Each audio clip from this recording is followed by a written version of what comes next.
दोस्तों, भारत पाकिस्तान घमासान में आपका स्वागत है। पाकिस्तान, इसके बारे में जितना पढ़िए आपको उतनी रुचि आएगी। दोस्तों, ऐसा है कि नेटफ्लिक्स जो देखते हैं, अमेजॉन प्राइम देखते हैं और मुख्तलिफ किस्म के टीवी सीरियल्स आप लोग देखते हैं, आप सब लोग ये देखना बंद कर देंगे जिस दिन आपने पाकिस्तान की खबरें पढ़ना शुरू कर दिया। बहुत एंटरटेनिंग मामला है Pakistan. It's not a country, it is a state of mind. खैर, ये बात अलग। पहली चीज मैं आपको ये बताना चाहता हूं कि लाइन ऑफ कंट्रोल पे अचानक एक दिन पाकिस्तान ने दोनों हाथ खड़े कर दिए। बोला, साहब हमारे बस का नहीं है, हम लड़ नहीं सकते लाइन ऑफ कंट्रोल में। इसके पीछे क्या कारण है? हमारा जो विश्लेषण है इसके ऊपर, हमारा जो एनालिसिस है वो ये कहता है कि साहब, जब पाकिस्तान के बॉस, पाकिस्तान के बिग बॉस चीन ने हथियार डाल दिए तो पाकिस्तान की भी रीढ़ की हड्डी थोड़ी सी टूट गई। उसने बोला क्या, लड़ने भड़ने से कोई फायदा नहीं है, हिंदुस्तान से मारी खानी। जब चीन ने मार पड़ गई चीन को तो हमारी क्या बिसात, हम लोग कौन है? पहली चीज तो है। दूसरी चीज, पाकिस्तान की एक आदत है बार बार दूसरों के मामलों में टांग अड़ाना। अभी फिलहाल ही आरिफ अलवी साहब हैं, उनके प्रेसिडेंट पाकिस्तान के। आरिफ अलवी ने कह दिया कि साहब, जो रेडिकलाइजेशन के खिलाफ फ्रांस ने कानून बनाया था वो गलत है, मुसलमानों के खिलाफ है, और इसको अगर फ्रांस लागू करता है तो रिश्ते बिगड़ेंगे पाकिस्तान और फ्रांस के बीच में। जैसे कि बड़ा सब पाकिस्तान से रिश्ते बिगड़ने में फ्रांस का गला सूख रहा है, ऐसा मान के चलते हैं ये लोग। पूरी मुस्लिम दुनिया ने, आलम इस्लाम में किसी को प्रॉब्लम नहीं, सिर्फ और सिर्फ प्रॉब्लम पाकिस्तान को। तो जरा मैं तारुफ करवाता हूं अपने गेस्ट्स का, फिर उसके बाद इस बहस को आगे बढ़ाते हैं। इंटरेस्टिंग बहस होगी आज। इंडिया का पक्ष रखने के लिए हमारे साथ हैं major general GD Bakshi sir. General साहब स्क्रीन पर नहीं दिखाई दे रहे और मुझे लगता है जैसे ज्वाइन इन करेंगे मैं आपको इंट्रोड्यूस कराऊंगा जनरल साहब से। रमनीक मान साहब हैं। रमनीक मान साहब, बहुत बहुत स्वागत है आपका। हमारे साथ हैं सुबोई खान साहिबा, बहुत बहुत स्वागत है आपका। Thank you. हमारे साथ हैं आरजू काजमी साहिबा, आपका स्वागत है। चीमा साहब, स्वागत है आपका बहुत बहुत। और अतर काजमी साहब, आपका बहुत बहुत स्वागत है हमारी शो में। जनरल जीडी बख्शी सर जैसे ही ज्वाइन इन करते हैं फिर उनको बीच में हम लाएंगे। चीमा साहब, मैं आपसे शुरू करता हूं। ये पूरा मामला है, आपके अलवी साहब हैं, अलवी साहब ने एक बात बोल दी वहां पे कि साहब, फ्रांस ने जो बोला, जो फ्रांस और आपके अलवी साहब के बीच में जो तकरीर हुई, बातचीत हुई, एक दोनों ने यहाँ से बातचीत करी, आपके चार्ज डी अफेयर्स को वहाँ पे पेश कराया गया, दुनिया भर की चीज़ें। मेरा मानना है कि पाकिस्तान को अपनी डिप्लोमेटिक रिलेशनशिप वेस्ट के साथ सुधारनी चाहिए, ना कि बिगाड़नी चाहिए। और अगर पाकिस्तान को रिस्पॉन्स देना है, एक खुदमुख्तार मुल्क होने के नाते जरूर दे पाकिस्तान, इसमें कोई वो नहीं है, देना भी चाहिए पाकिस्तान को। लेकिन एक तरीका होता है सर, जब हेड ऑफ स्टेट बात करता है ना, तो हेड ऑफ स्टेट की बात, चीमा साहब मुस्कुरा रहे हैं, उनको पता है सवाल कहां जा रहा है। चीमा साहब ने बॉल पढ़ ली, गुगली पढ़ ली उन्होंने पहले ही। वेल डन चीमा साहब। तो चीमा साहब, एक बात बताइए, जब कोई हेड ऑफ स्टेट बात करता है तो क्या उसमें संजीदगी होनी चाहिए कि नहीं? मेरा इतना सा सवाल है। मैं ब्लेम नहीं कर रहा, यहां पे ब्लेम गेम खेलने के लिए आज मैं नहीं आया। चीमा साहब प्लीज।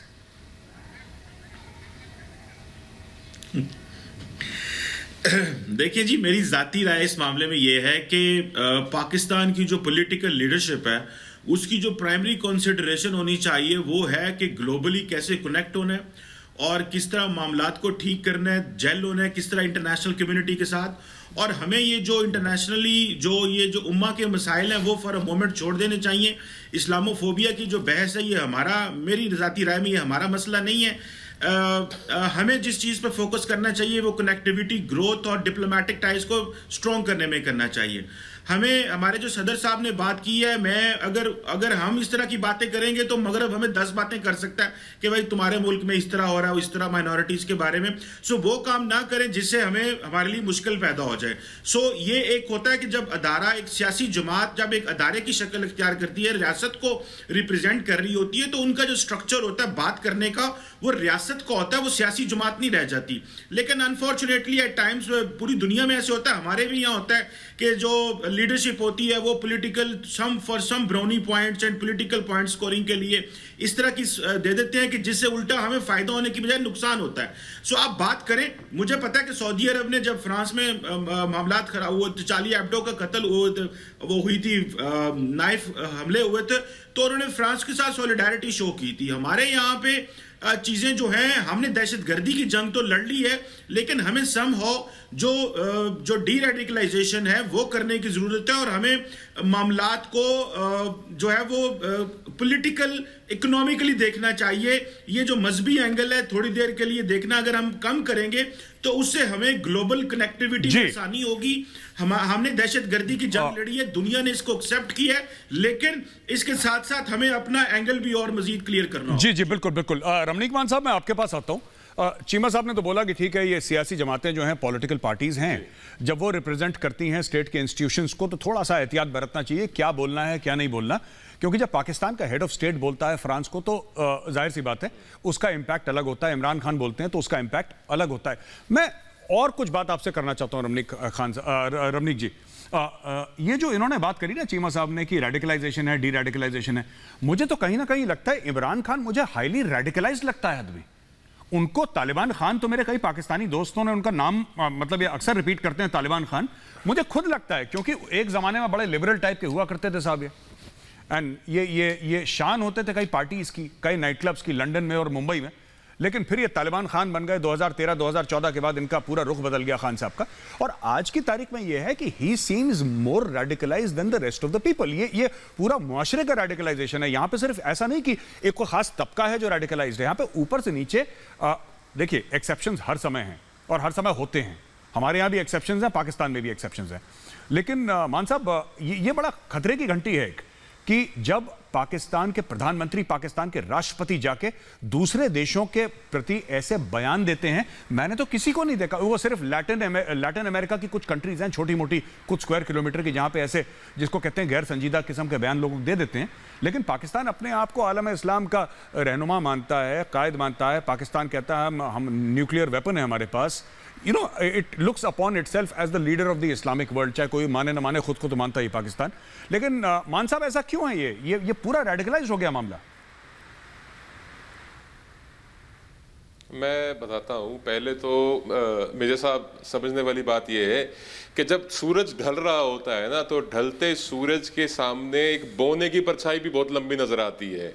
तो पाकिस्तान का वही हाल है। ये वो बोना है जो ढलते सूरज के सामने है और उसको अपनी परछाई बहुत लंबी नजर आ रही है। इतना इनका कद नहीं है, इतना इनका क्या कहते हैं उसको, स्तर नहीं है जितना ये अपने आप को समझ बैठे हैं। अब आपने बात की इनके जो प्रेसिडेंट हैं, तो president is a non political entity in every country, just about every country, apart from US and other countries जहाँ पे डायरेक्ट प्रेसिडेंशियल इलेक्शन होते हैं। जो हमारी पार्लियामेंट्री डेमोक्रेसीज है, president suppose to be a non political entity. अब इन्होंने कह दिया तो आपने बिल्कुल ठीक कहा। इनके मुआशरे में, पाकिस्तानी कौम के अंदर दो चीज़ों की बहुत कमी है, एक तालीम की और दूसरी तरबियत की। तालीम अच्छी दे भी दें और अच्छी तरबियत ना हो तो आपको उसामा बिन लादेन जैसे इंजीनियर मिलेंगे। जब तक आप तालीम और तरबियत दोनों अच्छी नहीं रखेंगे तब तक आपका मुआशरा सुधर नहीं सकता। अब आपने बात करी इमरान खान साहब की, तो इमरान खान साहब की जो तीसरी बेगम है, बेगम बुशरा, उन्होंने 2 जिन इनके साथ छोड़ रखे हैं। तो जब से वो 2 जिन इनके साथ चलते हैं, तब से इमरान खान साहब जो थोड़े रेडिकलाइज हो गए हैं, ज्यादा ही बल्कि। और ठीक कहा आपने, तालिबान खान कह लीजिए आप इनको, या और कोई इनका नाम दे दीजिए, पर सच्चाई ये भी है कि इन्होंने जितना नुकसान पाकिस्तान का किया है इंटरनेशनली, ग्लोबली, उतना नुकसान कभी नहीं हुआ। और कंपैरिटन, मतलब पता नहीं इनकी क्या एक आदत है, इनको चाहिए अपने आप को, जैसे आपने कहा ना लैटिन अमेरिका के कुछ छोटे मुल्क हैं, कुछ चंद स्क्वायर किलोमीटर्स के, इनको अपना कंपैरिजन उनसे करना चाहिए, इनको अपना कंपैरिजन इंडिया से नहीं करना चाहिए। कारण कि हमारे पास फॉरेन रिजर्व्स $600 बिलियन के करीब है और इनके फॉरेन रिजर्व्स अभी बढ़ के कुछ 20-20.5 बिलियन हुए हैं। तो कंपैरेटिव एनालिसिस किसी भी अंदाज से नहीं है, ना डिफेंस के अंदाज से और ना फॉरेक्स रिजर्व्स के अंदाज से, ना एक्सपोर्ट के अंदाज से, और ना ही ग्लोबल जो एक इंडिया की प्रेजेंस है उसके लिहाज से। देखिए, प्रधानमंत्री मोदी को कई मुल्कों ने अपना जो हाईएस्ट सिविलियन अवार्ड है उससे नवाजा, और बहुत से उसके अंदर इस्लामिक मुल्क शामिल हैं।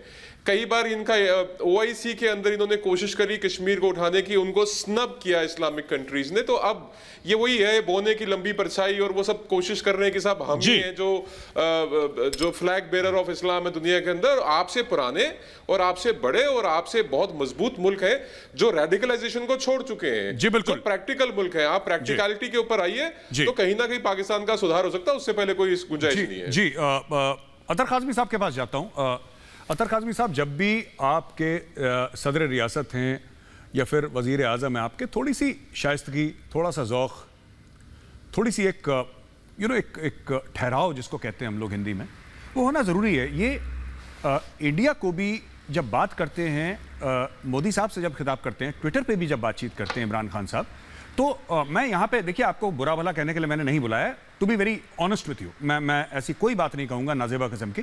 मैं सिर्फ आपसे एक बात ये कहना चाहता हूँ काज़मी साहब, ये अक्सर इमरान खान ऐसे लगता है जैसे कोई ट्रोल है, वो लगातार एक किस्म के जैसे ट्रोल होते हैं, हम भी ट्रोल होते हैं, वो ट्रोल करते रहते हैं। तो आपको क्या लगता है, and this is a very serious question, मैं आपसे ये जानना चाहता हूं सर कि क्या आपको लगता है कि ये ऐसी चीज़ ऐसे करना किसी भी प्रधानमंत्री को या वजीर आजम को, आपको लगता है ठीक है उनकी तरफ से?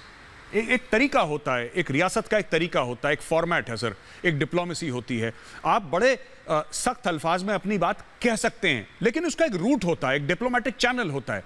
अगर आपके मुल्क का वजीर आजम ट्विटर पे रोज बोले हिंदुत्व, उससे होगा क्या? मोदी जी ने तो आज तक जवाब नहीं दिया और ना वो आगे भी देंगे, तो इससे होगा क्या? आपको नहीं लगता कि यह गलत है?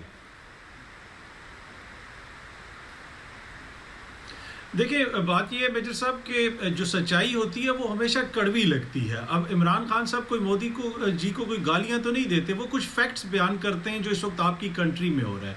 यहाँ पे बात हुई कि पाकिस्तान एक गैर संजीदा मुल्क है, भारत बहुत बड़ी जमहूरियत है। भारत देखें इस वक्त हालत ये है मेजर साहब कि वहाँ पे एमनेस्टी इंटरनेशनल भी भारत छोड़ के चली गई। हर गैर संजीदा मुल्क के अंदर इस वक्त एमनेस्टी इंटरनेशनल है, आपके यहाँ तो इंसानी हकूक के इदारे छोड़ के जा रहे हैं। हालत ये है कि आपके यहाँ पूरी एडमिनिस्ट्रेशन एक सिंगर के ऊपर वो बयान जारी करती है, पूरी एडमिनिस्ट्रेशन, पूरी आपकी क्रीम, पूरी इंटेलिजेंसिया आपका एक बच्ची की ट्वीट के ऊपर अपने मुल्क को डिफेंड करता है, उस बच्ची को ट्रोल करता है ट्विटर के ऊपर, एक छोटी सी बच्ची को, इसलिए कि उसने भारत के किसानों के हवाले से बात की। भारत का पाकिस्तान से आप यहाँ पे ये भी बात हुई कि आप कंपेयर ना करें, आप कंपेयर नहीं कर सकते। हमारे यहाँ किसानों का अगर कोई मसला हो तो हमारा मीडिया पूरा उनके पीछे जाके खड़ा हो जाता है। यहाँ पे जो किसानों की बरादरी के लोग हैं वो भी मीडिया पे बैठ के कभी किसानों का नाम भी नहीं लेते। तो भारत और पाकिस्तान को आप कंपेयर नहीं कर सकते। हाँ, पाकिस्तान के अंदर मसाइल होंगे, पाकिस्तान के अंदर बहुत सारे मसाइल हैं और उसका हमें इदराक है और हमें उसको पॉइंट आउट भी करना चाहिए, लेकिन आप इन दो माशरों को कंपेयर नहीं कर सकते। आपने रेडिकलाइजेशन की बात की, हमें सबक सीखना चाहिए कि भारत जैसा मुल्क जो डार्लिंग होता था वेस्ट का, आज उसकी क्या हालत है। वेस्ट में कनाडा से लेके अमेरिका से लेके यूरोप में लेके किस किस्म की बातें होती हैं भारत के हवाले से यहाँ के प्रेस में। तो पाकिस्तान को सीखना चाहिए, जब एक रेडिकलाइजेशन होती है एक माशरे में, जब ऐसा एक लीडर आता है कि जिसको माजी में इंग्लैंड ने, अमेरिका ने वीजे नहीं दिए इसलिए कि उसका काम ही नफरत बेचना है, हाँ उसको पॉइंट आउट हम करते रहेंगे, हमारे वजीर आजम उनको पॉइंट आउट करते हैं, आहिस्तगी से करते हैं। अगर आप वो ये कहें कि उनकी ये रेडिकलाइजेशन वाली पॉलिसीज हैं तो उस पर अगर किसी को इतराज है तो वो उस पर हवाले से तो हम कुछ नहीं कर सकते। जी जी बिल्कुल, बहुत अच्छा आपने बयान दिया अतर साहब। मैं तीन बातें आपको दस्तूरन बताता चलूं, फिर मैं सुबह खान साहिबा के पास जाऊंगा। पहली चीज तो आपने बोला कि साहब इमरान खान सच बोलते हैं, है ना, और इमरान खान सच बोलते हैं। मैंने आपसे क्या बोला साहब, इमरान खान को जो सच लगे 7 बजे के बाद या 7 बजे के पहले, वो उनका हक है बोलने का। हमने कभी ये नहीं बोला कि इमरान खान को नहीं बोलना चाहिए। मेरा आपसे ये सवाल था कि साहब क्या आपको लगता है कि देश के वजीर आजम, एक मुल्क के वजीर आजम को एक डिप्लोमेटिक, क्योंकि अब्दुल बासित साहब आपके हैं वो भी यही बात बोल रहे हैं, आपके जफर इलाली साहब हैं वो भी वही बात बोल रहे हैं, जो डिप्लोमेटिक कोर है वो अपना माथा पीट रहा है पाकिस्तानी मीडिया में और कह रहा है कि यार इमरान खान को बोलो कि थोड़ा सा ना संजीदा बात कर ले। सिर्फ इंडिया के लिए नहीं, वो फ्रांस को लेकर भी शुरू है, वो अमेरिका को लेकर भी शुरू है, वो सबको लेकर शुरू है एक तरफ से। क्यों? क्योंकि वो चीन की हिमायत कर रहा है पैसे लेके। चीन कभी खुद नहीं बोलता, चीन ने पिट्ठू पाल रखे हैं, इमरान शुरू हो जाओ, इमरान शुरू हो जाएगा। अरे अपने मुल्क की बात करो। दूसरी बात, आपने बोला कि एमनेस्टी इंटरनेशनल यहां से छोड़कर चली गई। एमनेस्टी इंटरनेशनल को कॉलर पकड़ के घसीट के निकाला गया है, एमनेस्टी इंटरनेशनल छोड़ के नहीं गई। भारत में रहोगे, भारत का खाओगे तो भारत की बात करनी पड़ेगी। आप इंटरनेशनल इदारे हो तो अपने घर में हो, यूनाइटेड नेशंस हो तो अपने घर पे हो, ठीक है। हमें 2 रुपए की फिक्र नहीं। और गोरा हमारे बारे में क्या कहता है? आप कहते हैं कि अंग्रेज आपके बारे में क्या कह रहा है? अंग्रेज पैसा ले जाता है, चेक काटते हैं, मुंह पे मारते हैं, तैयारे खरीदते हैं उनसे। कौन है अंग्रेज? आप कौन सी बातें कर रहे हैं साहब कि वेस्ट ये कहता है? कहने दो वेस्ट को, हमें डार्लिंग, हम खुद की डार्लिंग है भाई साहब, हमें वेस्ट की डार्लिंग बनने की कोई जरूरत नहीं है। India is proud, India is confident और माशाअल्लाह पैसे भी हमारे पास ठीक ठाक हैं। किसी के सामने हाथ नहीं फैलाते। तो कल कोई बोले कि साहब देखो गोरा आपके बारे में क्या बोल रहा है, गोरा जो भी बोले उसके मुंह में खाक, हमें कोई लेना देना नहीं। और तीसरी चीज साहब, आप कहते हैं कि एक लड़की ने लिख दिया कुछ तो पूरा देश ट्रोल करने लगा। आपके भी यहां पे एक लड़की थी सर जिसने कुछ लिखा था, आपने तो उसके माथे पे गोली मार दी, वो अभी भी डर के मारे बाहर है, अभी तक पाकिस्तान में नहीं आई। तो सोशल मीडिया पे ट्रोल करना एक अलग बात होती है और किसी की जान लेना एक अलग बात होती है। सर तो प्लीज, आपने ठीक बोला, भारत और पाकिस्तान का कंपैरिजन नहीं होना चाहिए। अब मैं आता हूं सुबही खान साहिबा के पास। सुबही जी, एक बात बताइए, ये थोड़ा सा जो बातचीत हमारी चल रही है ये संजीदगी के दायरे में चल रही है। मैं आपसे पूछना चाह रहा हूं कि मैंने अतर काज़मी साहब से बोला तो इन्होंने बोला साहब कि भारत के साथ हम कंपेयर नहीं कर सकते, ये सब जो भी उनकी राय है, कोई बात नहीं, he is welcome to his opinion. मैं आपसे ये पूछना चाहता हूं कि ये पाकिस्तान में जो रेडिकलाइजेशन का भूत है, जो कि हमें देखना, हम देखते हैं उनके प्रेसिडेंट, उनके प्राइम मिनिस्टर, जो आम आदमी है, जो महंगाई के साथ डील कर रहा है, ठीक है, वो पाकिस्तान का अंदरूनी मामला, हमें कोई लेना देना नहीं है, लेकिन जो आम आदमी है वो तो रेडिकलाइज्ड है। यहां पे इनका जो टॉप एशेलॉन्स हैं पाकिस्तानी सोसाइटी के, वो रेडिकलाइज्ड हैं, गजब के रेडिकलाइज्ड। उनका प्रेसिडेंट तो, इंडिया के प्रेसिडेंट का आपने कब कमेंट आप सुनते हैं? जब कोई पार्लियामेंट में कोई लॉ इनैक्ट होता है तब उनका सुनते हैं, कोई उनका मैसेज टू द नेशन होता है 26 जनवरी 15 अगस्त तब आप सुनते हैं, 2 अक्टूबर महात्मा गांधी जयंती के दिन सुनते हैं। You don't hear your this thing president talking about all these matters. यहां पे तो प्रेसिडेंट एंड प्राइम मिनिस्टर दोनों ट्विटर के ट्रोल्स बन गए हैं। सुबही खान साहिबा जी जी गौरव जी, देखिए यहाँ पे हमें ये समझना पड़ेगा कि हम किसी नॉर्मल कंट्री की बात नहीं कर रहे हैं। आपने बहुत अच्छा बोला कि Pakistan is not a country, it's a state of mind. वो एक मानसिकता है, एक सड़ी हुई, एक बीमार मानसिकता है। आप सोचिए 21वीं सदी में जब हम डेमोक्रेसी की बात करते हैं, हम सेक्युलरिज्म की बात करते हैं, हम सब मिलजुल के बात करते हैं, ग्लोबल सिविलाइजेशन की बात करते हैं, तो इस्लामिक स्टेट क्या होता है? इस्लामिक स्टेट तो जिनकी रूट्स ही, जिनकी जड़ें ही कि आप एक पंथ के आधार पे एक पूरी कंट्री बना रहे हैं और दूसरे लोग अगर उसमें रह रहे हैं या किसी कारण आना चाहते हैं, किसी कारण फंस गए, आप उसको मार रहे हैं, उनको काट रहे हैं, और जब उनको मार के काट के थक जाएं, जब उनको आप बिल्कुल खत्म कर दें, तब आप अपने आपस में इस्लामिक स्टेट में भी फिरका परस्ती करके मारना स्टार्ट कर दें, तो क्या होगा? किस तरह के लोगों से हमें डिबेट करनी पड़ती हैं। दूसरी बात करते हैं, देखिए प्राइम मिनिस्टर या प्रेसिडेंट की। देखिए मैं मानती हूं कि जब आप जनप्रतिनिधि होते हैं, जब आप लोगों को रिप्रेजेंट करते होते हैं, तो आप उस प्लेटफॉर्म पे तस्बीह लेकर पढ़ने नहीं बैठ जाते हैं। आप टोपी लगा के वहां पे ये नहीं दिखाने लग जाते कि मैं मुसलमान हूं। आपका जो भी अपना फेथ है आप अपना बंद दरवाजों के पीछे रखिए, लेकिन जब आप जनता में हैं, जब आप लोगों के लीडर्स हैं, तो आप जनप्रतिनिधि हैं। वो मानसिकता इन लोगों के अंदर कहीं से कहीं तक एग्जिस्ट नहीं करती है, क्योंकि बीमार है, नॉर्मल साइकी नहीं है।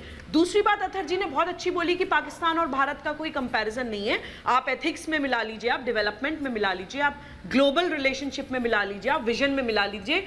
मतलब मैं हमेशा बोलती हूँ आसमान और पाताल का डिफरेंस। आपने बोला एक लड़की के पीछे आप लोग पड़ गए हैं। पहली बात तो वो लड़की को बच्ची मत कहिए, वो लड़की वो है जिसने पूरे अमेरिका में ये सारा कुछ डोनाल्ड ट्रंप के अगेंस्ट करके वहाँ की गवर्नमेंट भी डिस्टेबलाइज करने वाली पीछे इन लड़की का ही हाथ था, और उनके पीछे कितना रैडिकल लेफ्ट और पूरे एक मानवता विरोधी एक मानसिकता और पैसा चल रहा है, हम सब जानते हैं। और महिला का सम्मान करना भारत को मत बताइए। उसी स्वात वैली में जिसमें मलाला यूसुफजई के दिमाग में गोली लगी थी पढ़ने के लिए, उसी स्वात वैली में हमारे भारत में गार्गी, मैत्री, मदालसा वेदों में मंत्र लिखा करती थी। तो अपने पिताजी को मत बताइए कि महिला सम्मान क्या होता है या संस्कार क्या होते हैं। आप लोगों ने एक, गौरव जी एक बात मैं जरूर आपके चैनल के माध्यम से बोलना चाहती हूँ, जस्ट लास्ट फ्यू सेकंड्स दे दीजिएगा। इन लोगों ने एक मुसलमान बच्चे को टेररिस्ट बनाने के लिए एक इस तरह से एक स्ट्रैटेजी चलाई हुई है, और सारी एनर्जी उसी पे फोकस्ड है। नेताओं की भी उसी पे फोकस्ड है, मौलानाओं की भी उसी पे फोकस्ड है, पैनलिस्ट की भी, इवन डिफेंस स्पेशलिस्ट की एनर्जी उस पे फोकस्ड है कि आप कैसे एक मुसलमान माइंड को पहले सेपरेटिस्ट बनाएंगे, तभी वो ना म्यूजिक कर सकता है, ना म्यूजिक सुन सकता है, ना नाच सकता है, ना गा सकता है, महिला ना बाल खो सकती है, ना लिपस्टिक लगा सकती है। आप बिल्कुल अलगाववादी बता देंगे, जो सारी दुनिया कर रही है वो उससे अलग करेगा। उसके बाद आप उसको कट्टरवादी बनाते हैं कि भाई जो आप कर रहे हैं वही सही है, दूसरा जो कर रहा है उसका गलत है, और आपकी ड्यूटी है दूसरे को सही करना। आप उसको या तो कन्वर्ट करके सही करिए, वरना उसको मार के सही करिए। वो आप उसको जन्नत मिलेगी, 72 हूरें मिलेगी। आतंकवादी बना देते, सुसाइड बॉम्बर्स बना देते। कहां जा रहे हैं आप?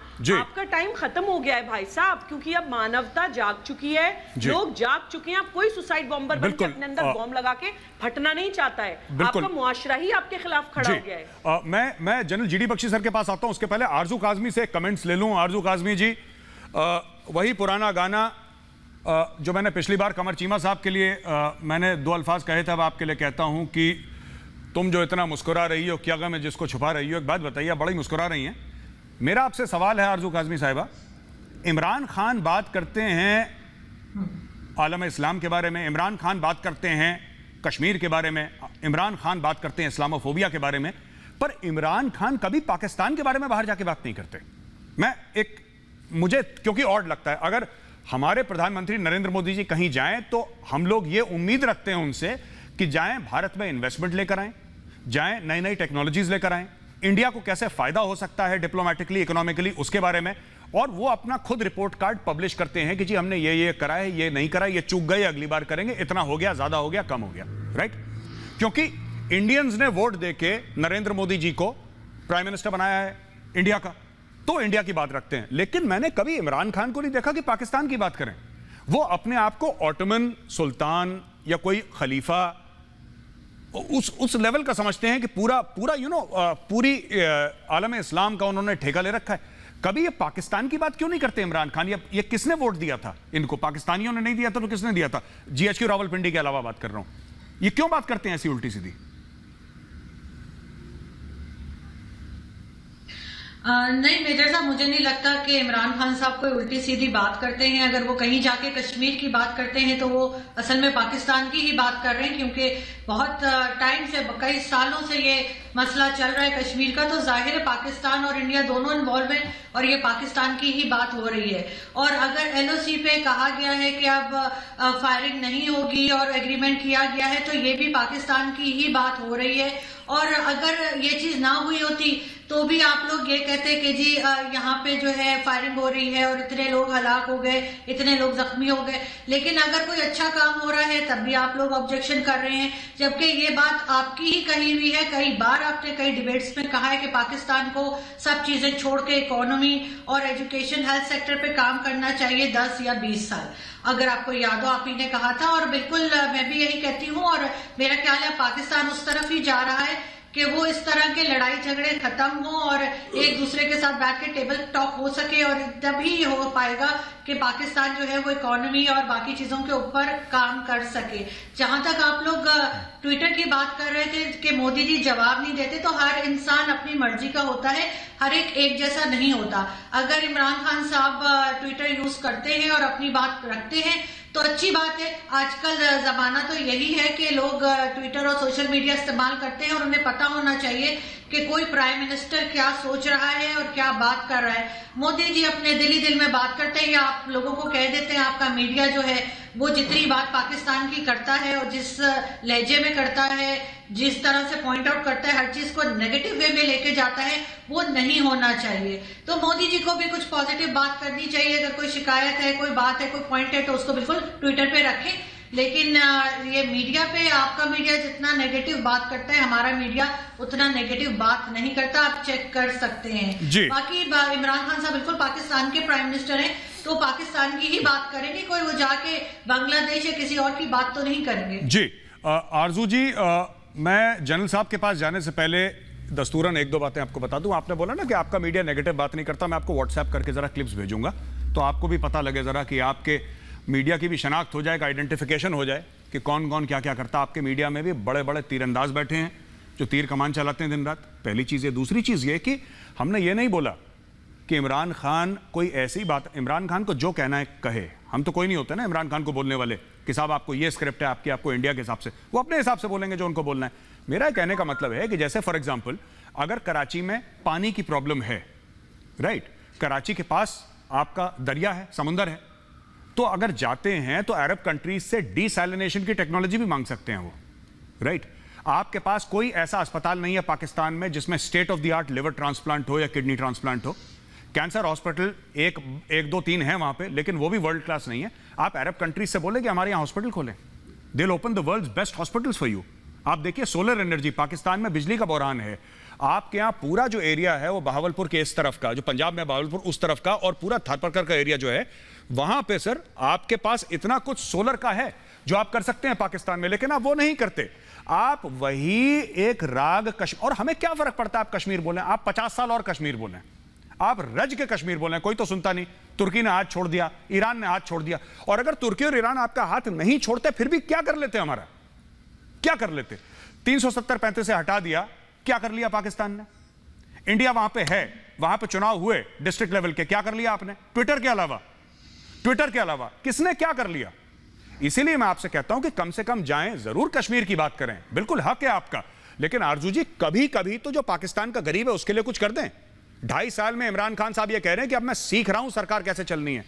उनका बयान है कि मैं सीख रहा हूं। वो 2.5 साल पाकिस्तानी कौम के ऊपर, पाकिस्तानी गरीब के ऊपर तजुर्बा कर रहे थे, जो कहते थे कि मैं 100 दिन में पेड़ से टांग दूंगा जो करप्ट होगा। पाकिस्तान में लोग आएंगे, वीजा लेने के लिए लाइन लगेगी, नौकरियां लगेगी, सी पैक बंद हो गया, सब कुछ खत्म। लेकिन इमरान खान कहता है कि भाई कश्मीर बनेगा पाकिस्तान, कश्मीरियों से नाता क्या, ला इलाहा इल्लल्लाह, हो गया।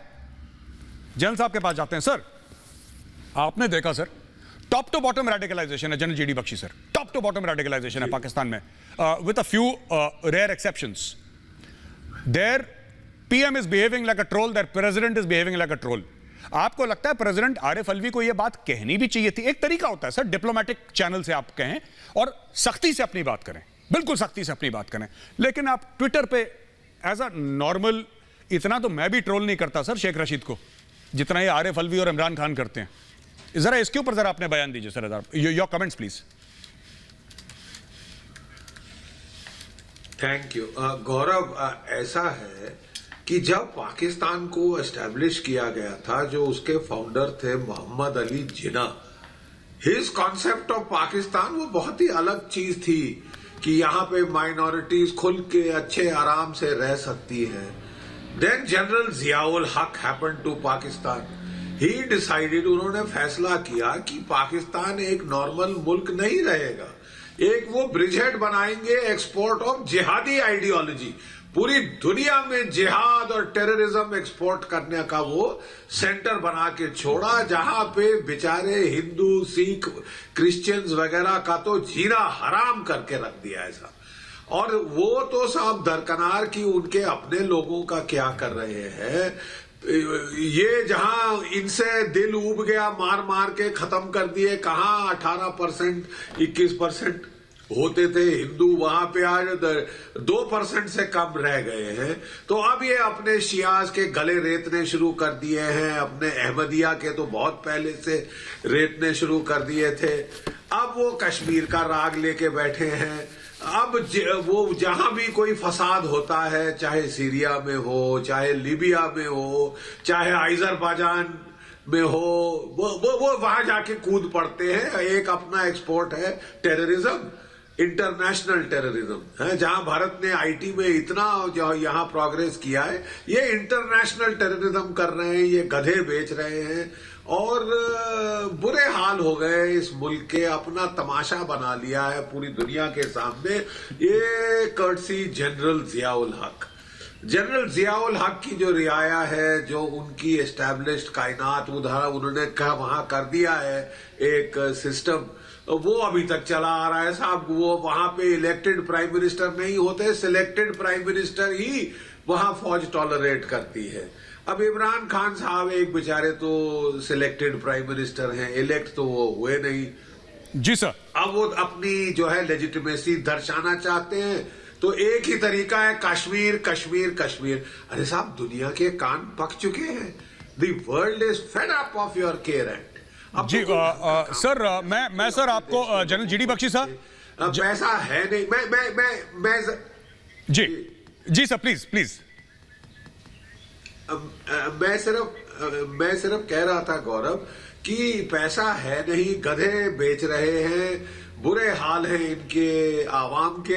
लेकिन इनकी जो आईएसआई है वो करोड़ों रुपए दे रही है, कभी मियां खलीफा जैसी हस्ती को, कभी रिहाना जैसी हस्ती को। कि साहब आप ट्विटर स्टॉप करें, भारत के खिलाफ कैसे भी उसको बैड माउथ करे, गाली दे।